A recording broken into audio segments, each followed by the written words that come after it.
Israeli বাহিনীর হাতে Sumud flotilla নৌবহর জব্দ করার ঘটনায় এবার প্রতিবাদে নামলেন খোদ ইহুদিরা।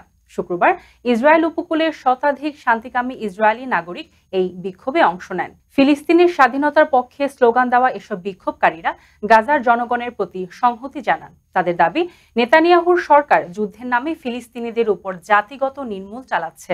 ফ্লোটিলা জব্দ ও মানবাধিকার কর্মীদের আটকের নিন্দা জানিয়ে তারা বলেন, এই আচরণ মানবাধিকার লঙ্ঘন। এক পর্যায়ে পুলিশের বাধার মুখে পড়ে বিক্ষোভকারীরা। ইসরায়েলি প্রতিরক্ষা বাহিনীর সঙ্গে ধস্তাধস্তিতে জড়ালে কয়েকজনকেই আটক করা হয়। এই ঘটনায় বিশ্বব্যাপী ফিলিস্তিনপন্থী আন্দোলনের নতুন মাত্রা যোগ হয়েছে। বিক্ষোভকারীরা বলেন, গাজায় খাদ্য ও চিকিৎসা পৌঁছাতে না দেওয়াটাই আসল অপরাধ।